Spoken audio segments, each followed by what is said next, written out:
ওফ, আর সইছে না, এবার বাড়ি বাড়ি করছে, এবার বাড়ি বাড়ি করছে। আমরা এতদিন ছিলাম 7 দিনের ট্যুর টোটাল যাতায়াত মিলে। তো আমরা এখন বাড়ির উদ্দেশ্যে যাবো, তার আগে কিছু খেয়ে নিই। পৌঁছাতে পৌঁছাতে এখন বেজে আছে 9:40। আমাদের কাকদ্বীপে ঢুকতে ঢুকতে বেজে যাবে প্রায় 12টার কাছাকাছি। তো ঢুকে তোমাদের সব কিছু বলবো, কোথায় কীরকম রেট, কীরকম কী স্টাফ বিহেভিয়ার, কীরকম কী রুম, সব কিছুই তোমাদের শেয়ার করবো। আগে তো ঘরে পৌঁছোই।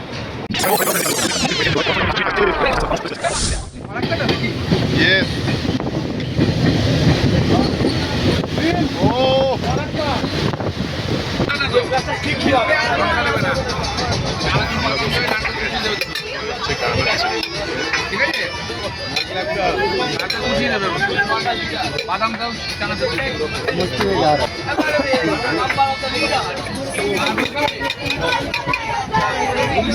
আমাদের ট্রেন এখন কলকাতার দিকে যাচ্ছে।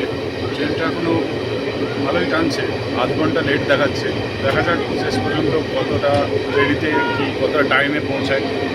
এখন ঘড়িতে বাজে হচ্ছে 5:28 বিকেল। বর্ধমান স্টেশনে ঢুকছে।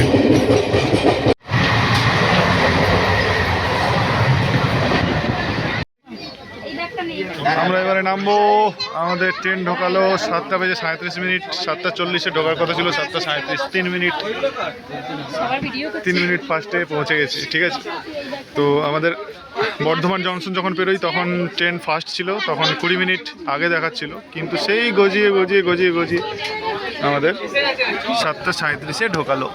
অলমোস্ট পৌঁছে গেছি কলকাতা স্টেশনে। আমরা নামবো ট্রেন থেকে। সবাই নেমে গেছে। হ্যাঁ,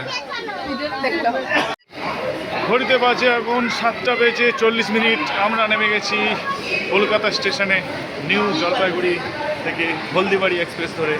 তো আমাদের টাইম দেখাচ্ছিল 7:40, কিন্তু বর্ধমান স্টেশন ঢোকার পরেই টাইম অনেকটা এগিয়ে এসেছিলো, প্রায় 20 থেকে 25 মিনিট এগিয়ে এসেছিলো। তো আমরা ভাবলাম ট্রেনটা অনেক আগে ঢুকিয়ে দেবে, 7:15 দেখাচ্ছিল, কিন্তু সেই লেট করে বর্ধমান দক্ষিণেশ্বরের পরে লেট করে সেই 7:37-এ ঢোকালো। 3 মিনিট আগে পৌঁছেছে, তাও লেট করেনি আগের বাড়ির মতো। আগের বছর আমরা গেছিলাম এই ট্রেনে, তো অনেকটাই প্রায় 3 থেকে 4 ঘন্টা লেট করেছিল। সেই কষ্টটা ভোগ করতে হয়নি আমাদেরকে, যেহেতু ফ্যামিলিরা ছিল। আমরা ছেলেরা থাকলে সেটা ম্যানেজ করে নিতাম। আলটিমেটলি ট্রেনটা সেকেন্ড সিটারে ভালোই জার্নিটা কাটলো, কোনো প্রবলেম হয়নি। দেখা হচ্ছে ঘরে গিয়ে, তোমাদের সব কিছু শেয়ার করবো। এখন টাটা, বাই বাই।